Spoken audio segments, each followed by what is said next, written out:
தான் உறுதியாக இருக்கும் பாலி மார்க்கெட். ஒரு இன்ச்சு கூட குறையலையா? அப்ப தாவக்கா அப்படின்னு கேட்க தோணுதா? ஒண்ணும் இல்லைங்க. இப்ப தமிழக சட்டமன்ற தேர்தலில் 2026 உள்ள வாக்குப்பதிவு நடந்து இப்போதான் முடிஞ்சிச்சு. முடிஞ்சு ஒரு 4-5 நாள் இருக்கும். இந்த 4-5 நாளுக்குள்ளேயே யார் ஜெயிப்பா யார் தோப்பா அப்படிங்கிற கருத்து கணிப்புகள், விவாதங்கள் அப்படின்னு சொல்லி நிறைய நடந்துட்டு இருக்கு. எல்லாரும் மிகப்பெரிய குழப்பத்திலே இருக்கிறாங்க. சில பேர் ரொம்ப பயந்துட்டு இருக்காங்க அப்படின்னு கூட சொல்லலாம். காரணம் யார் அப்படின்னு கேட்டீங்கன்னா அந்த விஜய் தான். களத்தில் சில இது ஒரு பக்கம் இருக்கும்போது பார்த்தீங்கன்னா பாலி மார்க்கெட்டிங் சொல்லி இணையத்தில் இருக்கும். பிளாக் செயின் முறையில் வந்து பெட்டிங் கட்டுவாங்க.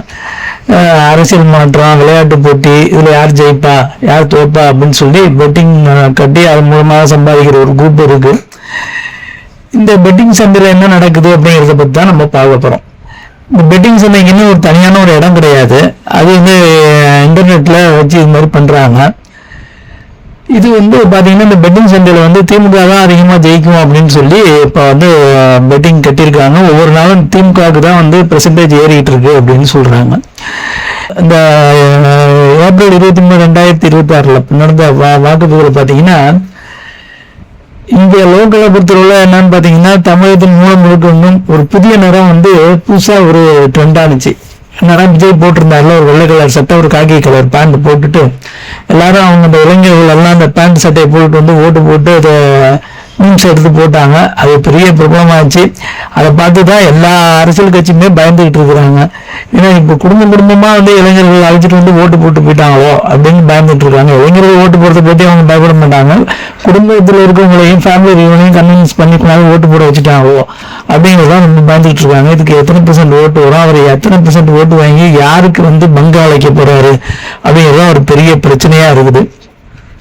இது இந்த இடையில பாத்தீங்கன்னா அது பாலி மார்க்கெட்ல பாத்தீங்கன்னா பெட்டிங் வந்து அப்பலேருந்தே கட்டிக்கிட்டு இருக்காங்க. தேர்தல் நடக்க போகுது அப்படிங்கிறது வந்து நடந்து கட்டிக்கிட்டு இருக்காங்க. இப்ப பாத்தீங்கன்னா பாலி மார்க்கெட்ல பாத்தீங்கன்னா திமுகவுக்கு 75% வெற்றி வாய்ப்பு கொடுத்துருக்குறாங்க. அதிமுகவுக்கு 17% கொடுத்துருக்குறாங்க. அவங்க ஜெயிப்பாங்க அப்படின்னு சொல்லி அதிமுகவுக்கு 17% கொடுத்துருக்காங்க. தாவேக்காவுக்கு 9% கொடுத்துருக்காங்க. அவங்க ஜெயிப்பாங்கன்னு சொல்லி கொடுத்துருக்காங்க. இது பாத்தீங்கன்னா இந்த கணிப்பு பாத்தீங்கன்னா விஜய் ரசிகர்களிடையே ஒரு அதிருப்தியை ஏற்படுத்தினாலும் இது பொருளாதார வல்லுநர்கள் சொல்றாங்களா, பொருளாதார வல்லுநர்கள் எலெக்ஷனை பத்தி கணிக்கிறாங்க பாருங்க, அரசியல் வல்லுநர்கள் கணிக்கிறாங்க. அவங்க வந்து இது வந்து சாதாரணமா எடுத்துக்க முடியாது அப்படின்னு சொல்றாங்க. பாலி மார்க்கெட்டுங்கிறது வந்து ஒரு கருத்து கணிப்பு இல்லை, அது பணத்தை பண்டைய நற்ற ஒரு இடம். அது இங்க வந்து யாரும் ஒரு உணர்ச்சி வசப்பட்டு ஒரு இவங்கதான் ஜெயிப்பாங்க அவங்கதான் ஜெயிப்பாங்கன்னு ஒரு கண்மூடித்தனமும் பணத்தை எல்லாம் கட்ட மாட்டாங்க. ஒரு கணக்கு இல்லாம இங்க யாரும் பணத்தை கட்ட மாட்டாங்க. ஏன்னா வந்து இதுல பெட்டிங் இது, அது அவங்க சொல்லி அவங்க பணத்தை கட்டி அவங்க ஏதாவது தப்பா நடந்துச்சுன்னா பணம் எல்லாம் போயிடுங்கள. அப்ப வந்து இந்த பணம் கட்டக்கூடிய விஷயங்கள் கரெக்டா இருக்கும் அப்படின்னு நம்ம ஓரளவுக்கு நம்பலாம் அப்படின்னு சொல்றாங்க. இது ஏன் வந்து இப்படி அவங்க வந்து திமுகவுக்கு இந்த மாதிரி அதிகமா வாக்கு சதவீதம் கொடுத்து கட்டுறாங்க அப்படின்னா அது 2 காரணம் சொல்றாங்க. விஜய்க்கு இருக்கிறது ஒரு அலை, அது வந்து ஒரு குறிப்பிட்ட சதவீத வாக்குகளை மட்டுமே பிரிக்குமே தவிர 234 தொகுதிக்கும் தேவையான தொகுதியில வந்து வெற்றிக்கு தேவையான ஒரு 35% இல்ல 40% வாக்கு வைப்பாங்க அப்படின்னு சொல்ல முடியாதுன்னு சொல்றாங்க. ஏன்னா அதிகபட்சமா ஒரு 15-20% ஓட்டை பிரிப்பாரு. இந்த 15-20% ஓட்டு பிரிக்கிறதே யார் ஓட்டை பிரிப்பாருங்கிறத பிரச்சனையில எல்லாரும் இருக்கிறாங்க. அப்படி இருக்கும்போது இதுல வந்து திமுகவுக்கு அதிகமா வாய்ப்பு இருக்கிறதா பாலி மார்க்கெட் நினைக்குது. நான் நினைக்கல, பாலி மார்க்கெட் நினைக்கிறதா இதுல சொல்றாங்க.